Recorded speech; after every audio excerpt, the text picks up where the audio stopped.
Welcome, everyone, to this momentous occasion. Thank you all for coming. I am honored to introduce to you President Ronald Wilson Reagan.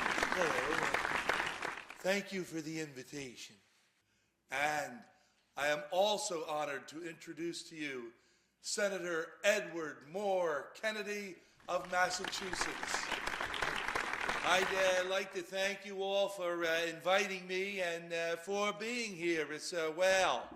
Mr. President and Senator, we are honored that you are here, and thank you for coming. Gentlemen, we are anxious for both of you to discuss your lives and give us some of your inspiring words. We will now turn the floor over to the both of you. I'd like to start off with excerpts from a speech that marked a real turning point in my life. My fellow Americans, I've spent most of my life as a Democrat. I've recently seen fit to follow another course. I believe that the issues confronting us cross party lines. Now, one side in this campaign has been telling us that the issues of this election are the maintenance of peace and prosperity. The line is used, "We've never had it so good." But I have, and I'm comfortable feeling that this prosperity isn't something upon which we can base our hopes for the future. No nation in history has ever survived a tax burden that reached a third of its national income. Today, 37 cents out of every dollar earned in this country is the tax collector's share, and yet our government continues to spend $17 million a day, more than the government takes in. In this vote harvesting time, they use terms like the Great Society, or as we were told a few days ago by the President, we must accept a greater government activity in the affairs of the people. I'd like to remind you of 3 words that begin the Constitution of the United States. We the people. You and I have a rendezvous with destiny. We will preserve for our children this, the last best hope of man on earth, or we will sentence them to take the last step into 1,000 years of darkness. You and I have the ability and the dignity and the right to make our own decisions and determine our own destiny. Well, Ron, that was a beautiful speech you made for Goldwater in '64. I think that really did launch your political career. But the only problem was that I think your Republican buddies liked you so much that they realized at that point that they had nominated the wrong candidate for president. It may have worked against Barry because it showed the personal power that you had. Barry was well liked at the time by Republicans, but you wowed them with that speech. Oh, well, you know what they say, Ron, the cream rises to the top. Well, Ted, I certainly must commend you on your call to public service. You certainly could have taken it easy and enjoyed a life of ease based on your family's wealth. But something in your heart, soul, and mind told you that in biblical terms, to whom much is given, much is expected. I, on the other hand, wasn't born of privilege and had to work my way up, as they say. But I don't begrudge you the fact that you were privileged. And however, I applaud you for using your advanced standing for unselfish reasons, giving of your time and efforts to help the people of the nation as you saw fit to do. The joy of involvement in making a better world was expressed by myself as far back as my high school days. I'm quoted in my high school yearbook as saying, "Life is just one grand sweet song, so start the music." The only trouble is my name is spelled wrong in the yearbook. That quote was attributed to Donald Reagan. Well, although, Ted, life is a sweet song, I understand and respect the fact that you stayed in public life even though your family suffered many great tragedies. Yes, after my brother Jack was assassinated, it changed my family. It changed the United States and the history of the world. Mostly everybody at some point has wondered how life would have been had Jack not been killed. The nation and indeed the world would have, I'm sure, been a better place. The same can be said for when Bobby was killed. After that, all attention fell upon me. Could I uphold the family standing and leadership? I was thought of as the last heir to Camelot. With that came a lot of pressure. Pressure to make good on the hope and the dream and the promise to lead our nation and the world into that idealized notion of Camelot, the perfect time and place. Ron, you had a challenging time yourself after that assassination attempt against you as well. And, well, like a true star that you are, you made a miraculous comeback. Well, let's talk about that later. For now, I'd like to lighten things up. Sure, Ron. I always found it interesting how you were described by some people in the media as the great communicator, and also, at the same time, as the Rodney Dangerfield of politics. They said that you can't get any respect. You were constantly criticized for not coming up with any of your own ideas. It was said that, well, you had a scripted presidency. Personally, I think you were on the right track back at the very beginning of your career when you were a liberal Democrat. I know that your die-hard conservative buddies want to push that under the rug, but you were a Democrat. When you first started out, the establishment wouldn't take you seriously because you were an actor instead of a lawyer or a businessman. It was joked, and not nicely so, that you were a fading movie star, upstaged by a chimpanzee in Bedtime for Bonzo. They painted you as a thespian, simply reciting lines that were written by someone else without any true convictions of your own. I have to hand it to you, Ron. You showed them. You showed them all, and you trounced the Democrats at times.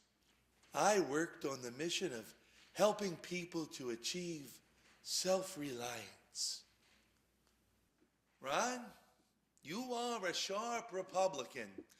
During your years as president, you never talked about cutting Social Security and Medicare for people who are currently dependent on those programs, even though you professed strongly the Republican mantra of trickle-down economics. You were careful not to isolate voters by scaring them. You really used the whole tax cut thing to your advantage. That's why we Dems couldn't gain any headway against you. You didn't appear to be, even to many of the Dems, the typical Republican ogre who would usually talk about reducing Social Security and Medicare. You had us on the ropes, Ron. The presidency turned out to be your role of a lifetime.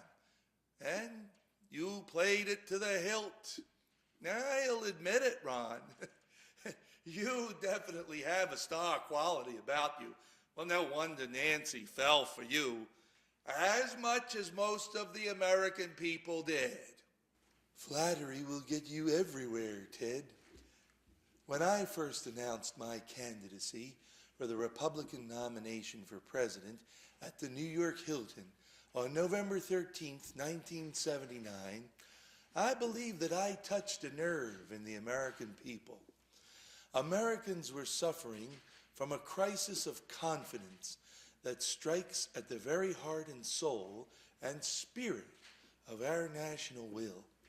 I spoke about the principles of self-reliance, self-discipline, morality, and above all, responsible liberty for every individual. I talked about setting a new agenda for the United States. Here are some key elements of that speech. No problem that we face today can compare with the need to restore the health of the American economy and the strength of the American dollar. Double-digit inflation has robbed you and your family of the ability to plan.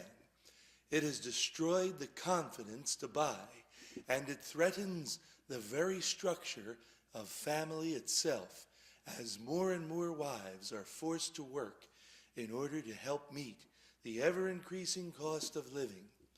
At the same time, the lack of real growth in the economy has introduced the justifiable fear in the minds of working men and women who are already overextended that soon there will be fewer jobs and no money to pay for even the necessities of life. And tragically, as the cost of living keeps going up, the standard of living, which has been our great pride, keeps going down. The federal government has overspent, overestimated, and overregulated. It has failed to deliver services within the revenues it should be allowed to raise from taxes. You and I pay taxes imposed on business every time we go to the store. Only people pay taxes, and it is political demagoguery or economic illiteracy to try to tell us otherwise. By reducing federal tax rates where they discourage individual initiative, especially personal income tax rates, we can restore incentives, invite greater economic growth, and at the same time help give us better government instead of bigger government. In short, a punitive tax system must be replaced by one that restores incentive for the worker and for industry, a system that rewards initiative and effort and encourages thrift. Ron, I know you're all worked up here, but just as an aside to you mentioning women working, I can't believe that when you spoke in 1979, you still made the point about women staying home and not having a career. You know, Ron, women are equals, and they need to reach their full potential. I know you're pulling my leg, Ted, but it was back in 1979, you know. I guess it took you a few years to catch up. I'm just having fun with you, Ron. Sincerely, Ron. You and my brother Jack had a lot in common.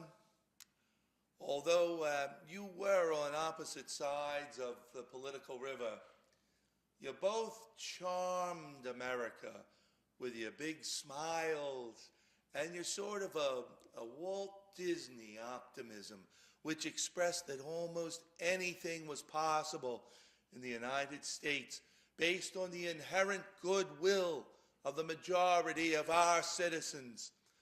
My brother launched the space race which succeeded in the United States putting men on the moon, and you solved the problem of the Cold War. Well, Ted, as I stated in one of my speeches, America is great because America is good. In my 1981 inaugural address, I discussed that. Those who say that we're in a time when there are no heroes, they just don't know where to look. You can see heroes every day going in and out of factory gates. Others, a handful in number, produce enough food to feed all of us and then the world beyond. You meet heroes across a counter, and they're on both sides of that counter. There are entrepreneurs with faith in themselves and faith in an idea who create jobs, new wealth, and new opportunity. They are individuals and families whose taxes support the government and whose voluntary gifts support church, charity, culture, and education. Their patriotism is quiet but deep. Their values sustain our national life.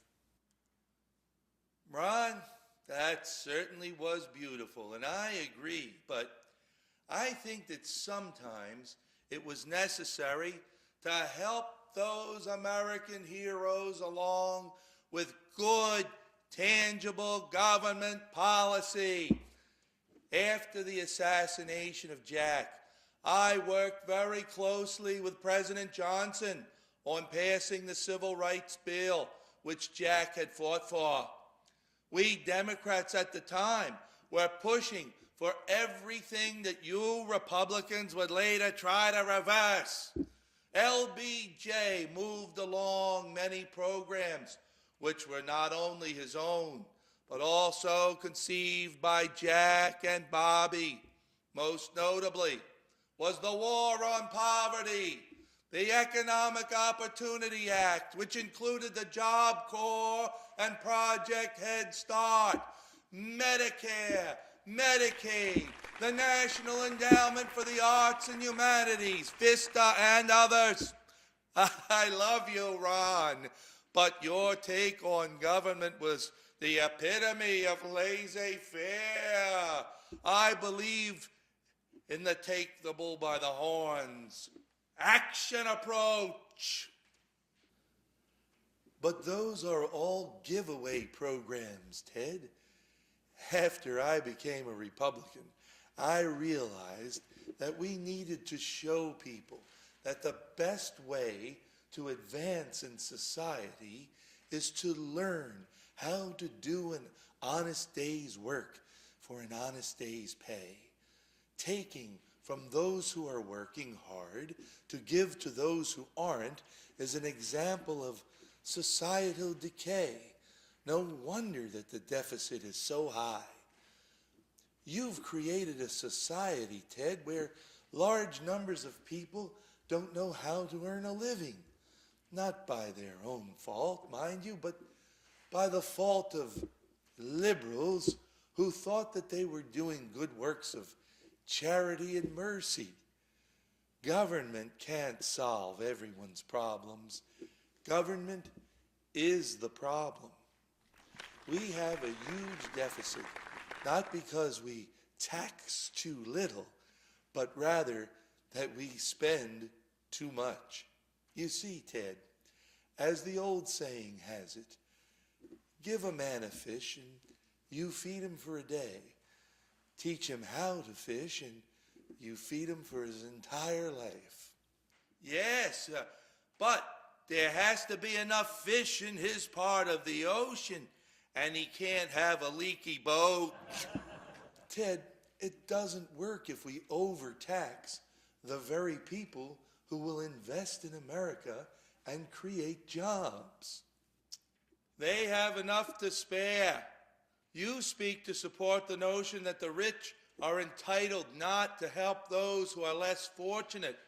May I remind you, Ron, that God gave this world to all his people. Just because someone's ancestors got to our shores earlier and claimed a lot of land and inherited resources, that doesn't mean that they are exonerated from any obligation to make America better by helping each other. Where is the morality in the so-called moral majority? I understand that we need wealthy people and corporations to invest in creating jobs, and supposedly, to use words from members of your party, the wealth will trickle down to the working class and poor. However, that scenario doesn't work, and the wealth doesn't usually trickle very quickly or steadily. Government sometimes needs to help the money move a little faster than a trickle. Your own Vice President, George H.W. Bush, called your economic plan voodoo economics when he was running against you for the nomination for president. Well, it took him a little while to catch on, but I convinced him. What still really bothers me is that some Americans don't have a true sense of what the United States really stands for. How blessed and lucky they are just to have been born in this great land. Some apathetic people just go about their everyday lives and don't even bother to vote. Many nations of the world are still ruled by dictators. To this day, in some areas of the world, people are still not free. Authors cannot publish their books without censorship or at all. People cannot choose a career path or refuse one, and who they associate with or not is dictated to them. There's still a long way to go. We must keep the task of creating total world freedom alive. The signing of the Declaration of Independence in Philadelphia in 1776 has been described as a miracle. I truly believe that it was a miracle and that God sent his heavenly power down that day when the USA was born. People generally feel a closeness to my family because we were so much a part of their lives. That's why, in a special way, to honor Joe, Jack, Bobby, and John, I continue to fight to keep the dream alive and standing up for those people who can't stand up for themselves. It was wonderful growing up together, mostly in Hyannisport. My family has always had a great deal of love for the sea. We were all sailors to a degree. While my brother was president, he would often sit on the front porch in Hyannisport and gaze into the ocean, and that would help him to clear his mind. Suddenly, a great problem would be made clear. I enjoyed many hours on my boat, as John did on his. The sea is calming and life-restoring. Much of this, of course, was due to my father purchasing the family compound by the sea in Hyannisport. You know, I've painted pictures on my sailboat. Painting has also served to give me great relaxation. Ted, I want to talk for a moment about a really interesting experience I had in May of 1988 when I was in Moscow to sign formal ratification papers for the INF Treaty. There I was at Moscow State University, standing in front of a huge statue of Lenin.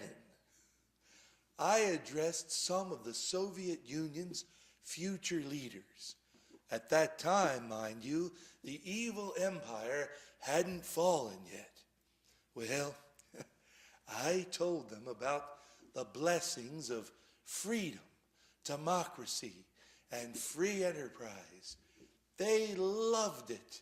I had them in the palm of my hand, with Lenin's philosophy symbolically behind me as almost a sort of sign-off to the old gentleman and his worn-out, failed doctrine. To me, the ultimate relaxation always came from horseback riding, with the sound of the hooves, the squeak of the leather, the sun on your head, and the smell of the horse and saddle, with trees all around. Things just naturally straighten out in my mind. I learned to ride horses back in Dixon, Illinois, where I grew up. During summers in my high school and college years, I worked as a lifeguard at a local swimming park. On days when the swimming section was empty, I was allowed to ride the manager's horse. I didn't have an ocean nearby, Ted, but the Rock River gave me plenty of time in its waters. In 7 years as a lifeguard, I can proudly say that I saved 77 people from drowning. That's very impressive, Ron. You must have been the best lifeguard they ever had. Are you sure that it wasn't because you were so handsome that the girls pretended they were drowning? I'd like to reminisce a little bit about my childhood as well. My father always made sure that our family got together frequently and always made sure that we talked politics. The entire family would be included in discussing how to solve some major problem in the country or the world. We had many friends, but, well, most importantly, we were friends to each other, and we always helped and supported each other. Our dad made sure that we children never showed off our wealth. He wouldn't buy us a bicycle or a car until others in our peer group had gotten theirs first. Dad wanted us to distinguish our reputation through good deeds rather than exploiting our family's wealth, an excellent lesson that we've all tried to live by. Now, for the benefit of the audience, I'd like to get back to touching on some social issues. Let's take retirement, for example. Most working people dream of that wonderful time of retirement when they can finally wake up in the morning and do what they want to do. For the vast majority of Americans, retirement means freedom and happiness. This was made possible, of course, by Democrats in FDR's time under his leadership in creating Social Security. Medicare was brought about by President Lyndon Johnson. Remember, however, without my brother Jack, there may not have been a President Johnson. Thus, no Medicare or war on poverty. You know, Ted, life without some kind of work is awfully boring. I'd just like to relate another story. I have a friend who told me that in the small town where he lives, there is a library dedicated to a man who was once the mayor of the town, as well as an extremely successful entrepreneur and philanthropist. The people of the town loved him so much that after he passed on, they placed the man's desk in the library as a tribute. On the desk is a rectangular box with the words, "The Secret of Success," engraved on the top. When one opens the box, one word is inscribed inside, followed by an exclamation mark. That word is work. Sometimes the social programs encourage able-bodied people to be, well, I don't mean this cruelly, to be freeloaders and live off of the other hard-working taxpayers. I'm not talking about the truly needy. I'm just talking about people who can work. Many Democrats were in my corner, you know, the Reagan Democrats. That's how I won election and re-election to the presidency. Obviously, with more voters registered as Democrats than Republicans, I couldn't have won without a lot of Democratic votes. Back in the malaise days of President Jimmy Carter, I was able to bring hope to not only Republicans, but also Democrats who had given up all hope that America would ever progress again. Well, during the campaign at Liberty State Park in New Jersey on Labor Day, September 1st, 1980, I believe my speech gave our citizens hope again as Lady Liberty stood there shining light from her great torch of hope. Well, it was a time of economic recession. The following 3 sentences of my speech brought the most applause. A recession is defined as when your neighbor loses his job. A depression is when you lose your job. Recovery is when Jimmy Carter loses his job. I remember you created a lot of buzz with that speech, Ron.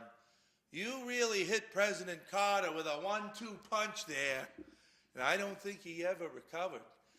Indeed, I think you, my brothers, and FDR were probably the best American speech makers in my lifetime. I'll say you truly earned the title of the great communicator. Much of it, of course, is attributed to your acting ability.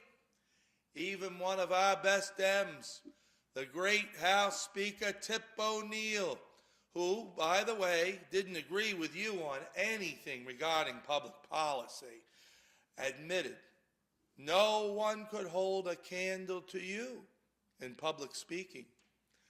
One of your best speeches, which Tip mentioned, was made on the day of the horribly unfortunate disaster when the Space Shuttle Challenger exploded just after liftoff. You quoted a World War II Royal Canadian Air Force pilot, John Gillespie McGee Jr., a poet who was killed in action.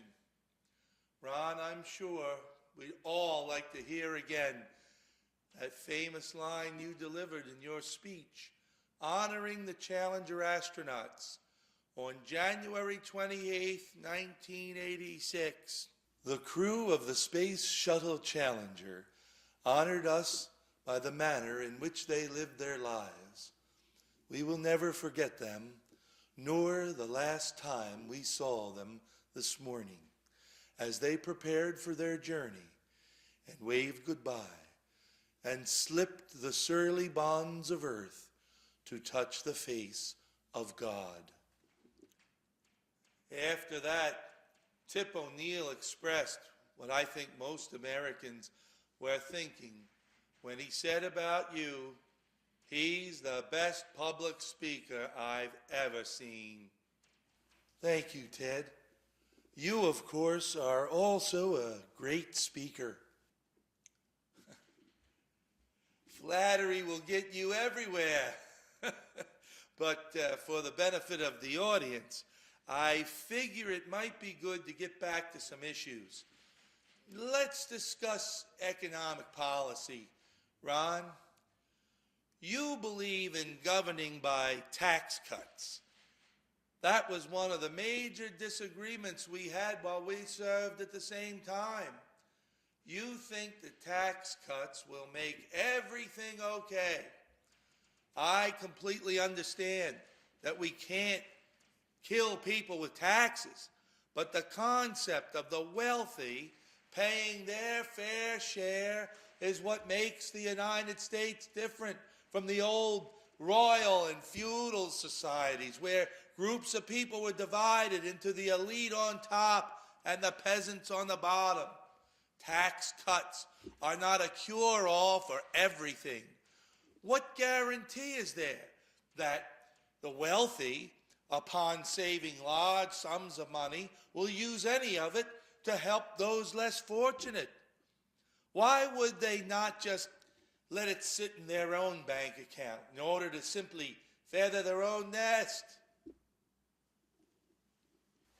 Well, if the wealthy are taxed too much, what incentive will there be for anyone to work hard and achieve wealth? Ted, I think that my administration proved that cutting taxes, along with a few other adjustments, will cause the economy to boom. That's what the whole so-called Reagan Revolution was all about, as I'm sure that you remember. The malaise and stagflation of the years of the Carter administration was destroying the possibility of many Americans to achieve the American dream. The story of my economic plan, which was referred to as supply-side economics, or as some said, Reaganomics, went like this. First, we reduced both the size and role of the federal government. Domestic policy agenda focused on cutting taxes, balancing the budget, reducing the cost of social welfare programs, and returning some powers to state governments. Once we began to accomplish these goals, the federal government saved billions of dollars and stimulated the economy at the same time. Ron, the problem with Reaganomics was that it didn't stimulate the personal economies of people in need. Man does not live by tax cuts alone. There he goes again. I believe that the record speaks for itself. My administration's tax and spending cuts brought about the largest peacetime expansion in our nation's history. Jobs need to be created by the private sector. Government spending is a drag on consumer spending. If people's money is taken in taxes, then they can't buy things and job creation is stagnant. Entrepreneurs need capital to invest in scientists, to utilize their brain power for new inventions and research and development to produce new products and services. We need to spend more money on education and job training. The only problem, Ted, is what jobs will we train people to do? Without government getting out of the way to allow businesses to thrive, there won't be any new jobs created. In the late 70s, high marginal tax rates were adversely affecting economic output. Tax cuts were necessary to spur the economy. My administration led the way to lower income tax and capital gains tax rates while lifting many cumbersome regulations on businesses. I lowered barriers for business people to produce goods and services. American consumers benefited from a greater supply of goods and services at lower prices. Furthermore, I reduced the growth of the federal government and cut unnecessary government spending. As a result, the economy did better than it had in years.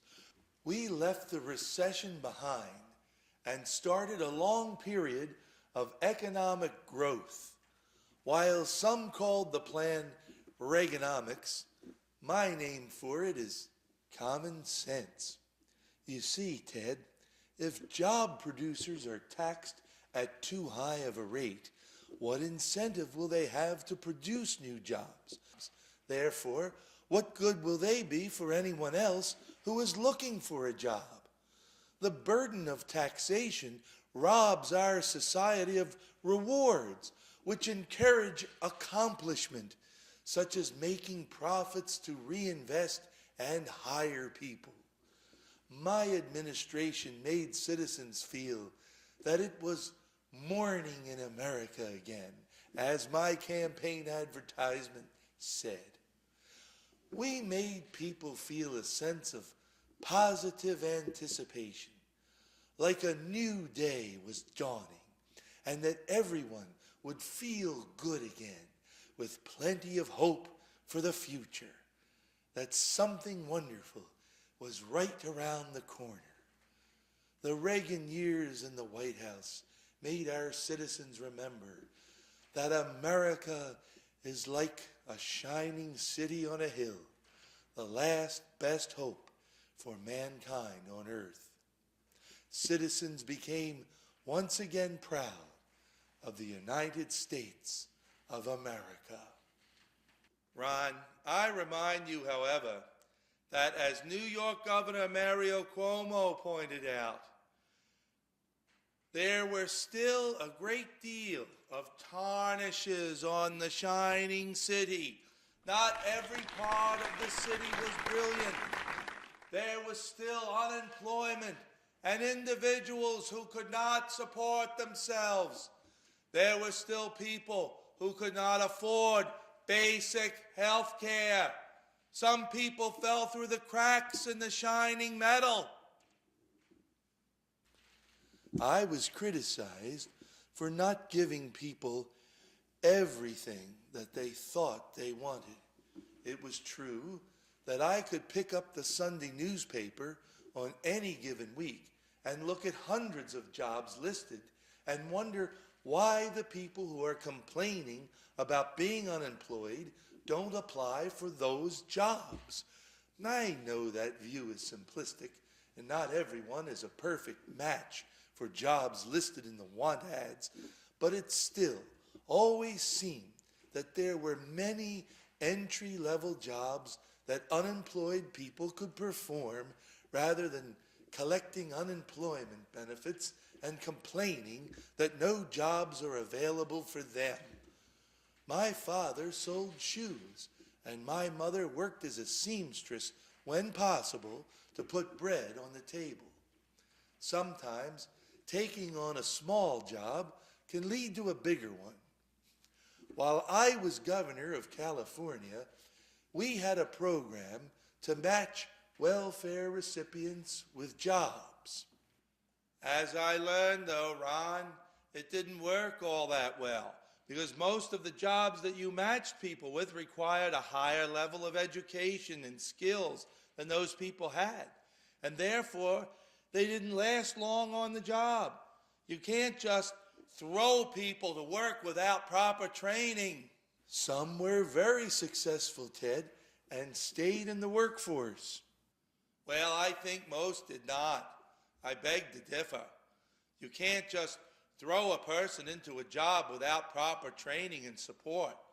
With a capitalistic system, which, by the way, I do endorse, there will always be individuals who need help. Business cycles go up and down.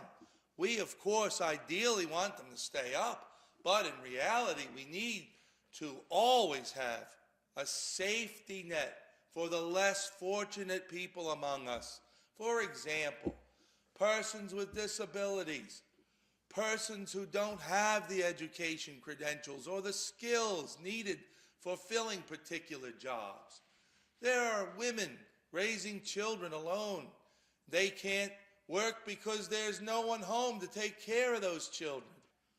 Those of us who are fortunate enough to have health and the means to take care of ourselves and our families need to help those who cannot.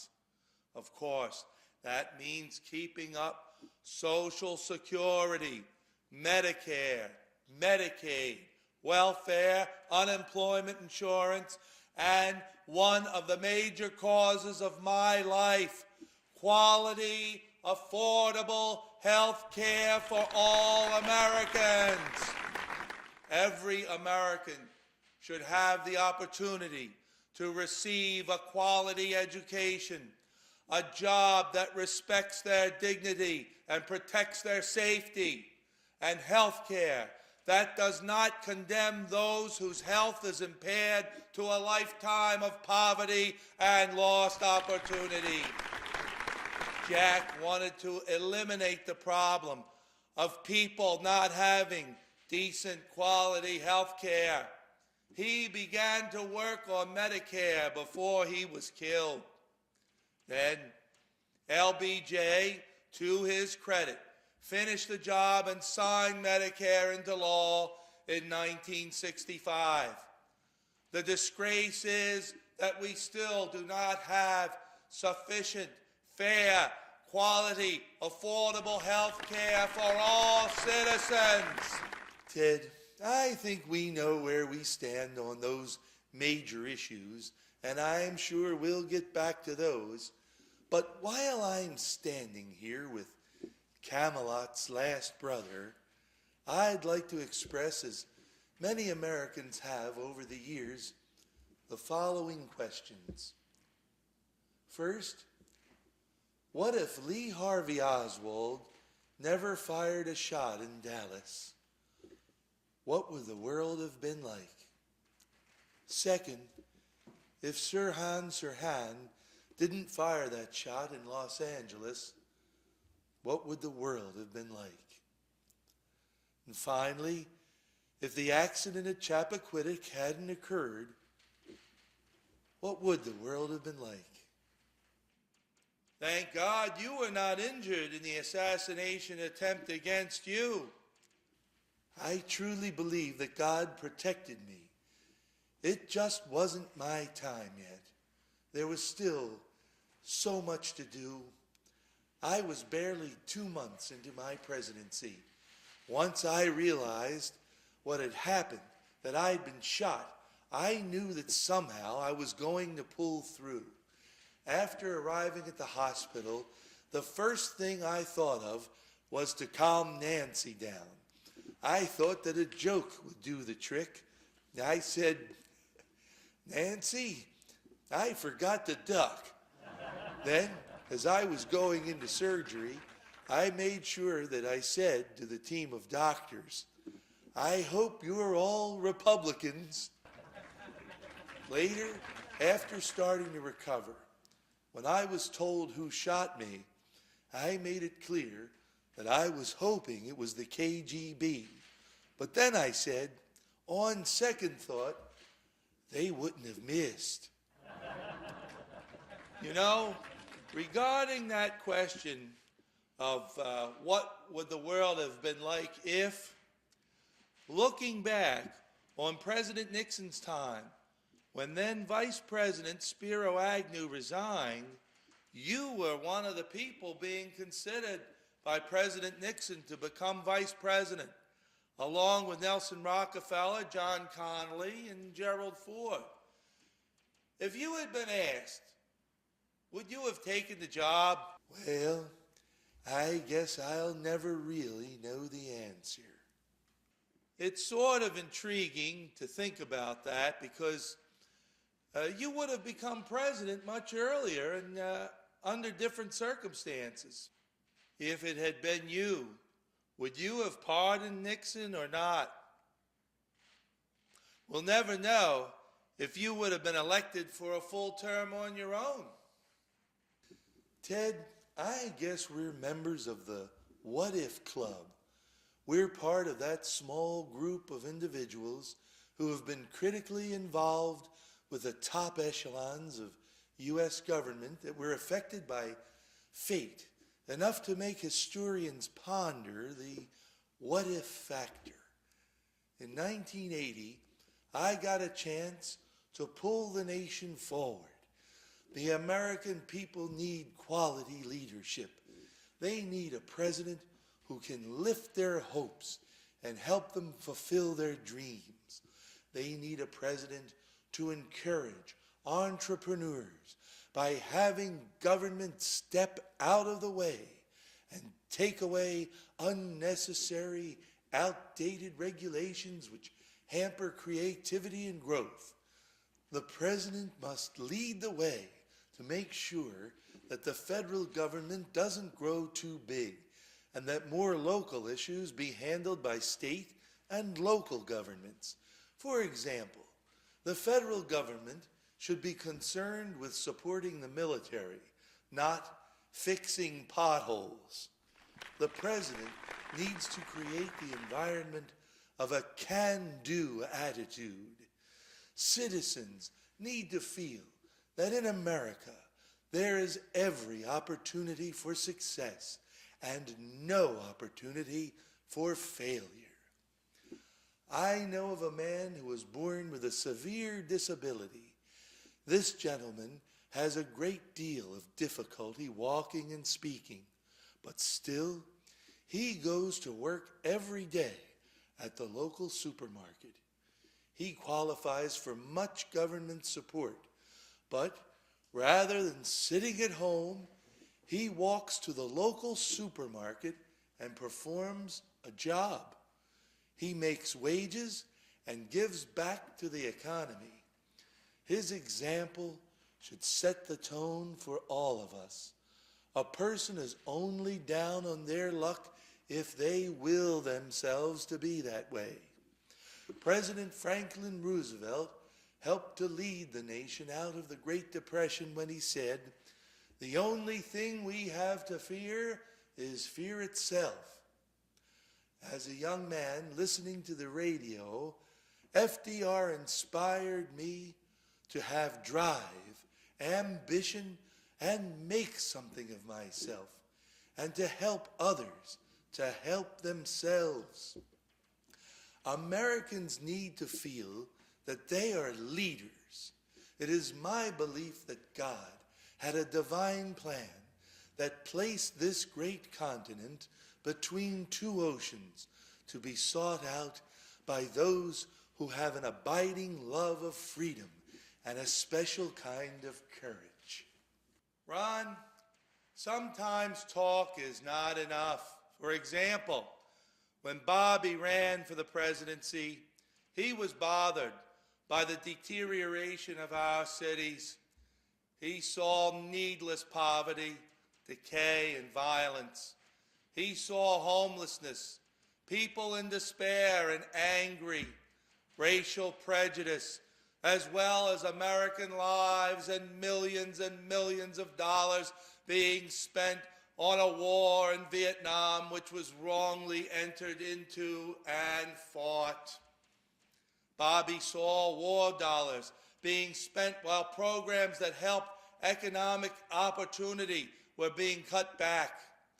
When Bobby made his announcement to run for president, he said, "I do not run to oppose any man, but to propose new policies."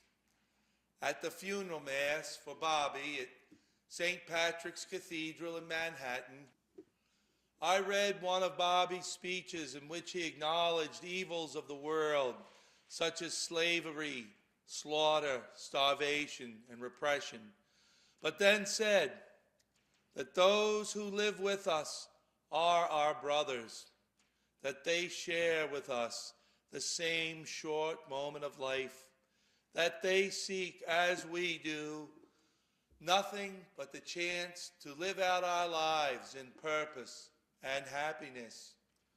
Surely this bond of common faith, this bond of common good can begin to teach us something. Then I added for my brother to be remembered as a good and decent man who saw wrong and tried to right it, saw suffering and tried to heal it, saw war and tried to stop it. Those of us who loved him and who take him to his rest today, pray that what he was to us and what he wished for others will someday come to pass for all the world.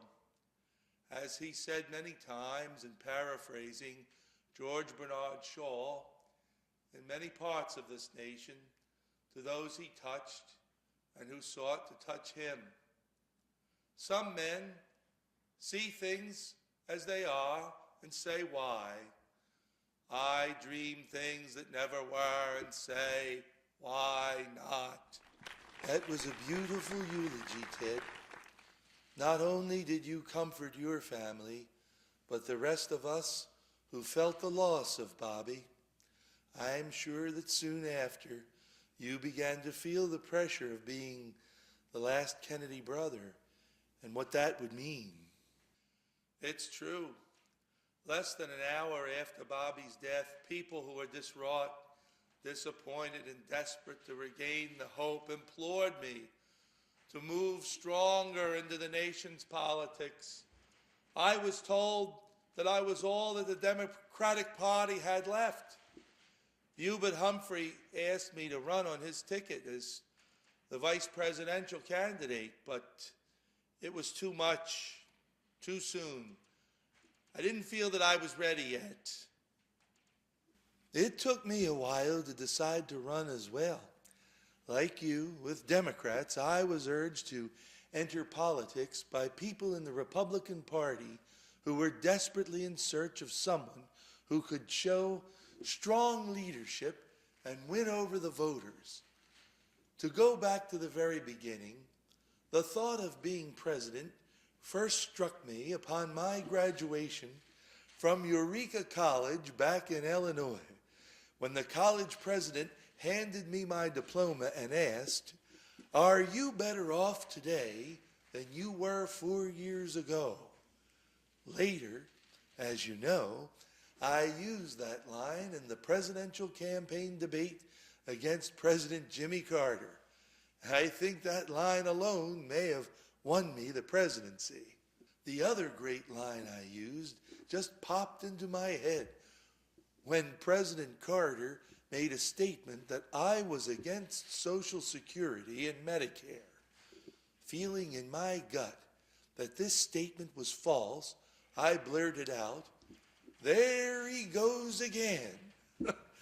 That single debate probably changed the history of the world.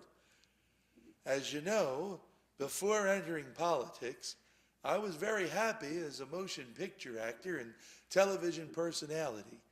For my entire life, until the beginning of the 1960s, I was a Democrat. I grew up listening to FDR's fireside chats, and my parents idolized him. I was a labor leader and president of the Screen Actors Guild. After World War II, there was a definite communist effort to infiltrate the movie business and, in effect, control the hearts and minds of American citizens. I fought against the communists. There was a national backlash against Hollywood. Politicians attacked the movie industry as harboring Reds and immoral people. Organizations around the country began pushing for the censoring of movies. As president of SAG, I thought it best to speak out in defense of our industry. At first, I spoke to Hollywood insiders and theater owners, hoping to inspire them to improve the image of the industry by standing up for the truth against unfair accusations. Soon, as I was giving more and more speeches, I spread out to groups outside the industry, such as the Rotary and Chambers of Commerce. That's when I feel that my political transformation began. As stated prior, I'd always been a Democrat and considered myself a liberal. I mistrusted business and believed that government could solve all the nation's problems as it did to bring us out of the Great Depression. Later, I came to realize that World War II probably did more to end the Depression than government intervention. I beg to differ with you there, Ron. FDR and his administration were the saviors of democracy and freedom. Roosevelt's bold actions kept the country from turning towards communism at a time when people were starving. There he goes again. Excuse me, I'll let you finish your story. Well, I think my political change from Dem to Republican began during the war, when I witnessed many civil service bureaucrats work with a lazy, business-as-usual attitude, performing redundant tasks. Then I spent some time in England working on a picture called The Hasty Heart. At that time, the Labour Party was in power. I got a first-hand look at how their welfare state policies drain people's incentives to work. I meditated on the words of the founder of the Democratic Party, Thomas Jefferson. And of course, Ted, I knew Thomas Jefferson. I worked with Thomas Jefferson. Thomas Jefferson was a friend of mine, and he said that the best government is the smallest government. He also said, governments are not the masters of the people, but the servants of the people governed. During the Depression, the Democrats created a massive government bureaucracy which began to plan and regulate the economic and social lives of our citizens and intruded in areas best left to private enterprise. I became upset with seeing how politicians with the best of intentions were leading America towards socialism. They were confiscating a disproportionate share of the nation's wealth through excessive taxation and were in effect controlling day-to-day management of businesses with stringent rules and regulations. As a well-known movie personality, I fell into the 94% tax bracket. 94% of every dollar I earned was taken away from my family. Where's the fairness in that? That's about when I formed my own government principle. There probably isn't any undertaking on earth short of assuring the national security that can't be handled more efficiently by the forces of private enterprise than by the federal government. But Ron, try telling that to all of those who would be completely penniless without Social Security or who would die without Medicare. There he goes again. Sorry again, Ron. You have the floor. In 1954, I started performing in GE Theater on TV. I acted occasionally, but every week I hosted the show. As part of my work for GE, I traveled to GE plants around the country and continued making speeches. In 1960, I officially turned from liberal Democrat to Republican. It was the year when Richard Nixon ran against your brother, Ted. I said to Nancy, you know, something just dawned on me. All these things I've been saying about government getting too big, well, it just came to me that I'm supporting political candidates who are responsible for the things I'm criticizing. So far, I'd been working for just about any Democrat who would accept my help. I even urged Dwight Eisenhower to run for president as a Democrat. When Ike decided to run as a Republican, I decided if I truly considered him the best man for the job, he still ought to be my choice. So I campaigned and voted for Ike, my first for a Republican. I volunteered to register as a Republican and campaign for Nixon against your brother. When I told Nixon that I was going to change my party affiliation to Republican, he said I'd be more effective if I campaigned as a Democrat. So I agreed to wait until after the election to change my party affiliation. After your father heard about my decision, Ted, he tried to persuade me to change my mind and support your brother, but I turned him down. Big mistake, Ron. You should have done what my dad asked. You may have been president earlier and we wouldn't have had Watergate. An interesting thought, but on with the story as it happened. So even though I agreed to Nixon's request, I really was no longer a Democrat by 1960. In 1962, while campaigning for Nixon in his attempt to unseat California's Democratic governor, the tax and spend liberal Pat Brown, I made it official. During one of my speeches, a woman stood up and asked me if I'd registered as a Republican yet. I said I hadn't yet, but I intended to. Then she said that she was a registrar and walked up and placed a registration form in front of me. I signed it and became an official Republican at that moment. Oh, so now we know. That's when you turn to the dark side. We'll talk about Star Wars later, Ted. Well, the speech that I started out with, way at the beginning of our discussion, the 1964 speech for Barry Goldwater, that was what really got me a lot of national attention. After that national broadcast, on October 27th of '64, I was not only known as a movie and television personality, but also as a strong political influence. The following spring, a group of businessmen asked if they could convince me to run for governor of California.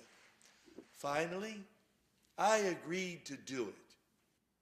Gee, I'm glad it was a lot easier for me to choose my party affiliation. I was born a Democrat and always remain one.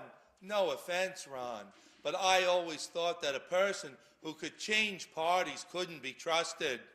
I've stated publicly it wasn't that I left them, but rather they changed and left me. It was a fever of big government programs, I admit, brought on by the Great Depression, but overkill is overkill. Again, not meaning any insult here, but party loyalty is something that I cherish. Without party loyalty, what have you got except politicians blowing with the wind and getting little done? Who can you rely on when you need votes to get a bill passed? Who can you rely on when you need support and the chips are down? I think it's infinitely better to work within the party to get your points across and then work for change in platform or policy with party members who at least think alike on most issues. Great minds think for themselves. When I was elected governor of California, I got a chance to put everything I'd been preaching about into practice. Much of what was accomplished in California, I later repeated on the national scale as president. I announced my candidacy for president on November 13th, 1979, at the New York Hilton. Some of it went like this. Someone once said that the difference between an American and any other kind of person is that an American lives in anticipation of the future because he knows it will be a great place. Other people fear the future as just a repetition of past failures. There's a lot of truth in that. If there is one thing we are sure of, it is that history need not be relived, that nothing is impossible, and that man is capable of improving his circumstances beyond what we are told is fact. After Inauguration Day, I went to work with a very pointed and specific plan. Cut taxes, get control of federal spending, and get the government out of the way so that the entrepreneurial spirit of the American people could be released. Once people had extra money in their pockets and incentives to invest and build businesses, jobs would be created, inflation reduced, and interest rates reduced. The result, a booming economy and happy Americans. Ron, most of the reforms and programs that helped people in the 60s were necessary to bring the United States into the role of leadership in the modern world that we have enjoyed ever since. Those programs really paved the way for millions of people to lead fulfilling lives and not ones of desperation and despair. Of course, in my mind, Jack was one of our greatest presidents, but I also personally give a lot of credit to LBJ for following through with what Jack saw for the future of America and eventually everyone in the world. Well, if it hadn't been for Vietnam, LBJ could have gone down in history as one of our best presidents. The war just tore the man apart, as it had most of us who were alive at the time. We saw news broadcasts of body bags containing soldiers. We mourned thousands and thousands of men who were killed and feared, for there was no end in sight. Yes, it was a horrible time in our nation, and it took Republicans, Nixon and Ford, to finally end that terrible war.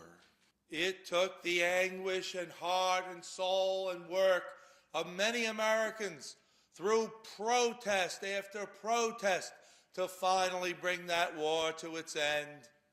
Nixon and later Ford, for the final months of troop withdrawal, had no choice but to end it. The American people saw it as unjust, and finally, the power of the people stopped it. We honor the brave heroes who fought in that war, and those who died, and the MIAs.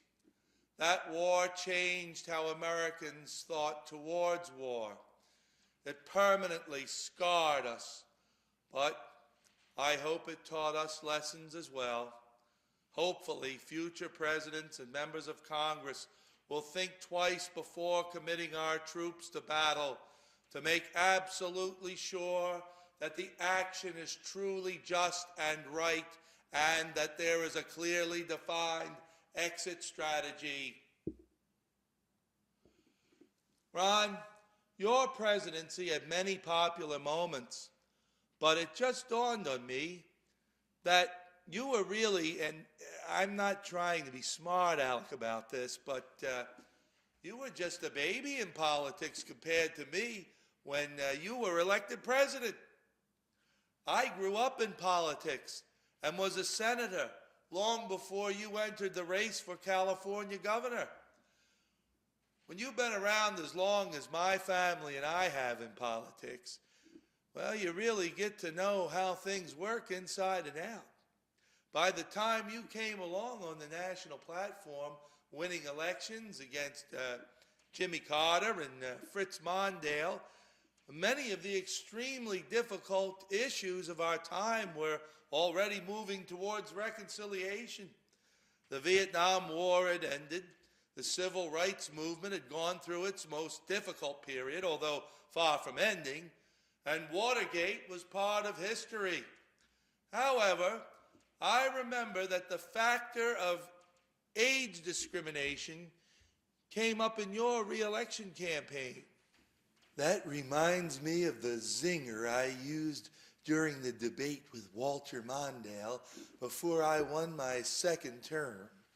A question was brought up about my age, 73 at the time, being a factor in governing.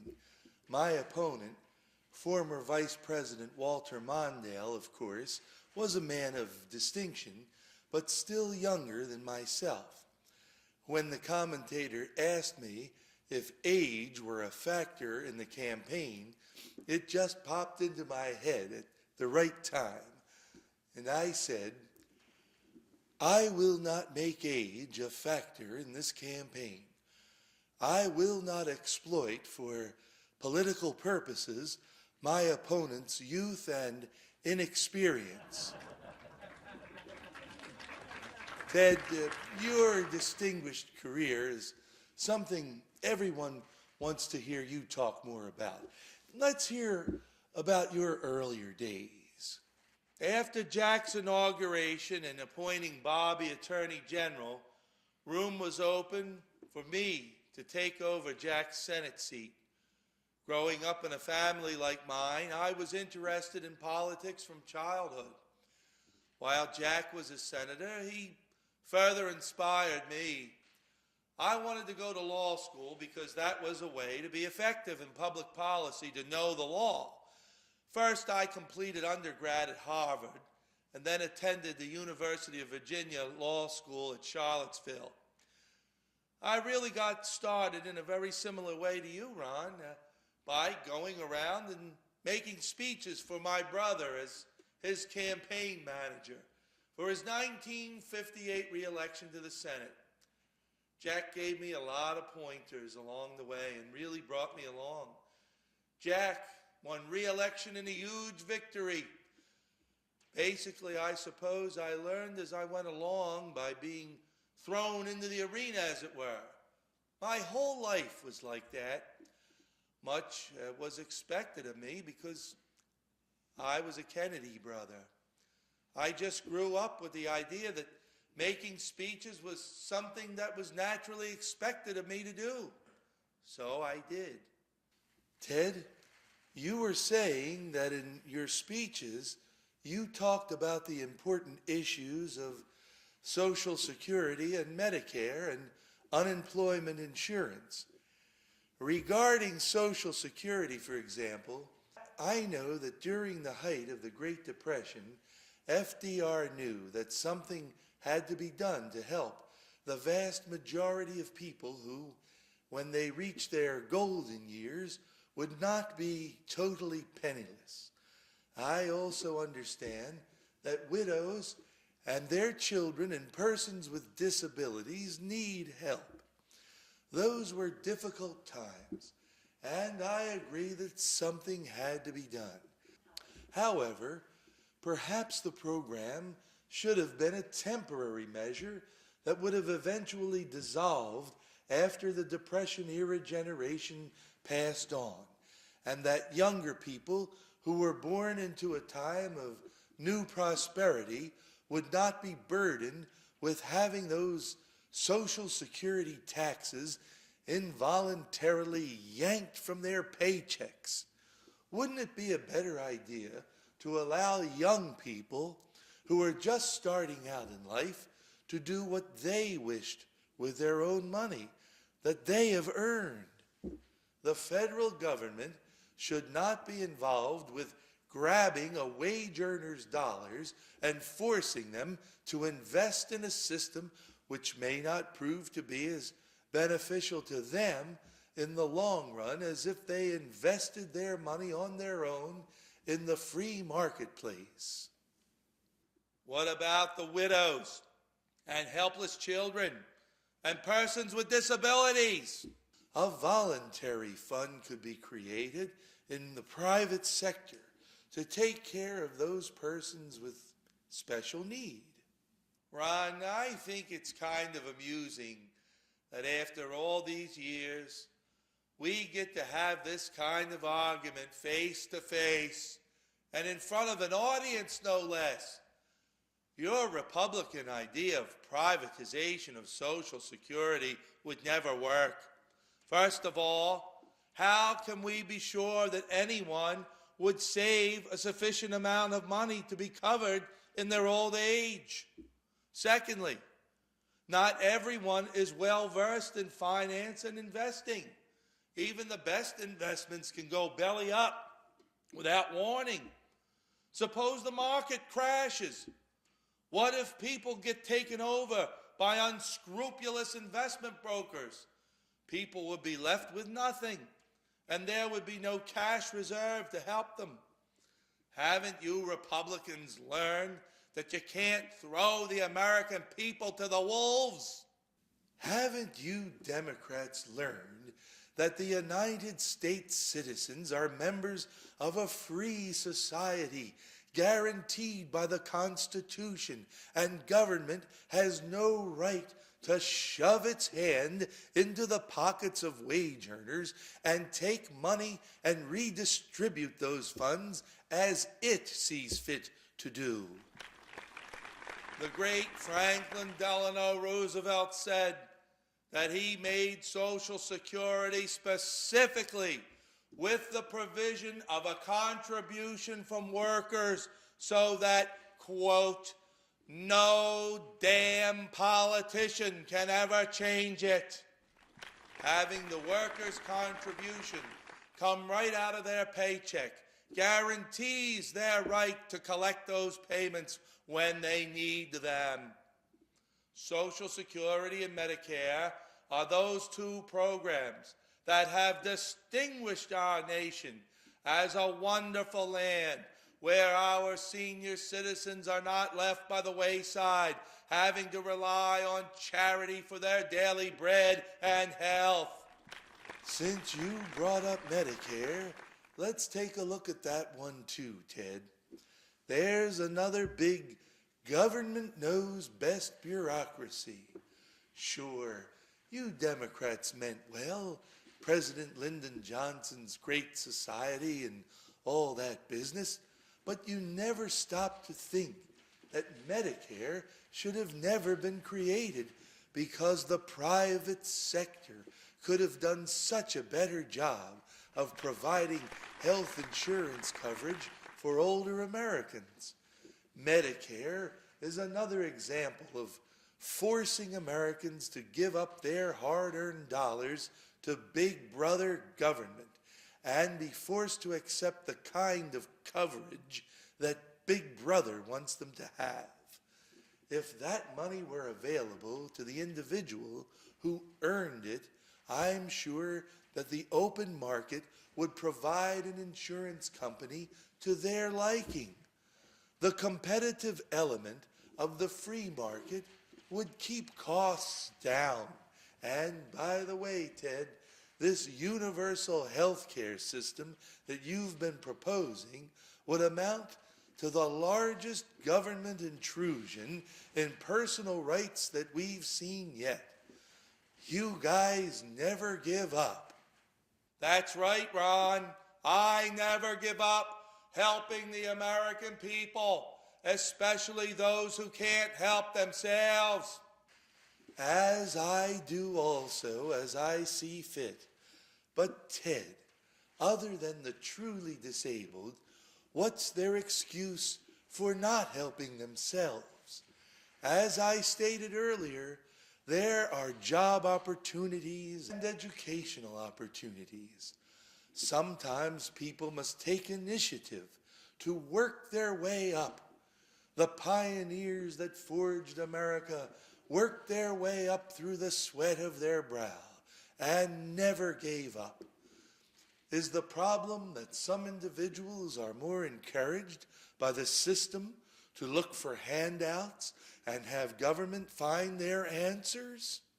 Perhaps some individuals are experiencing psychosocial dysfunction. For some reason, they have a mental block. Maybe they don't like this job or that job, or it doesn't pay as much as the one they were laid off from. But therein lies the rub, Ted.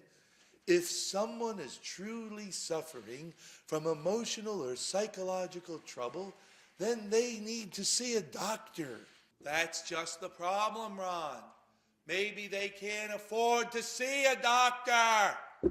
Maybe because they're out of work, they have no health insurance coverage and no money to pay a doctor. Or maybe because they're working one of those low-wage jobs that you want them to take. They're stuck because their employer can't afford to buy or refuses to buy employee health insurance. Affordable, universal health insurance for all Americans has been one of the most important issues of my entire life. Come on, admit it, Ron. Even when you were negotiating nuclear arms limitations with the Soviets, our democratic social programs helped you. You told me about it yourself, Ron. You spoke about the time Gorbachev was telling you about why communism was better because no one is unemployed under communism. Ted, you've tempted me to talk about one of the most fulfilling triumphs of my presidency, the nudging over of the dominoes, so to speak, that led to the end of the Soviet Union. During my first term as president, I thought about the idea of rendering nuclear war obsolete. At an assembly with the chairman of the Joint Chiefs of Staff, I called for the pursuit of an invention of a defensive weapon that could intercept enemy nuclear missiles and destroy them before they got very far after being launched. As the research proceeded, the idea evolved into an outer space-based system. There was to be a satellite-type defensive grid, so to speak, which would contain interceptors with the means to zero in on incoming missiles and blow them to bits before they got very far off the ground. It was given the title SDI, or Strategic Defense Initiative. Ron, I admit that I was the member of Congress who gave it the nickname Star Wars, and then the press picked up on it. I had gone to see the movie, and I thought it was a good jab at you. I was against spending billions on yet another weapon and thought that we could come up with an arms limitation treaty without spending billions more dollars and then later having to dismantle it if we came to an agreement. Your frugality would have been a good thought if it had focused on wasteful government spending. But I contend that SDI, Star Wars as you called it, was the single most important element of our defense policy. It helped make historic breakthroughs in our quest for peace and the eventual fall of the Soviet Union. Our administration's motto became peace through strength, and it worked. Throughout long and arduous negotiations with the Soviets, they constantly asked for our side to halt research on SDI, and, as I might add, they took a stab at developing their own. Throughout the process, however, as I met with Soviet leader Gorbachev, a wonderful thing was happening. We were becoming friends, and he was beginning to change his way of thinking. In the spring of 1987, Gorbachev had brought about the political movement known as perestroika and his program of reform called Glasnost, which opened the Soviet Union up to westernization, allowing for some capitalism and democracy. It soon became evident that things were beginning to change for the better in the Soviet Union. So, Ron, please get to the part where you and my brother have both had the common experience of great speeches in front of the Berlin Wall. In June of 1987, I accepted an invitation to speak in West Berlin, Germany, at the Brandenburg Gate, at the dividing line between West and East Berlin, near the same place that your brother John spoke so eloquently 27 years earlier. Just as when President Kennedy spoke, thousands of people gathered again. In my speech, I mentioned that we hear much from Moscow about a new policy of reform and openness. There is one sign that the Soviets can make that would be unmistakable, that would advance dramatically the cause of freedom and peace. Then I said, General Secretary Gorbachev, if you seek peace, if you seek prosperity for the Soviet Union and Eastern Europe, if you seek liberalization, come here to this gate. Mr. Gorbachev, open this gate. Mr. Gorbachev, tear down this wall. Later, not only was an arms limitation treaty signed, but the Berlin Wall came down and the Soviet Union was dismantled. Freedom and democracy reigned. But please, get to the part about when you told Gorbachev about our social programs. I know you love that part, Ted. Okay. Well, it went like this. When Mikhail Gorbachev and I met in Washington, the subject came up about Soviet Jews being allowed to leave the Soviet Union. Gorbachev became slightly indignant and made it a point to say that the proposal in our country to build a fence along the Mexican border was as bad as anything the Soviets had done with regard to retaining people. I told him that the fence idea was to stop illegal immigration. It was because many Mexicans wanted to become part of our society and enjoy our economic opportunities and democratic system.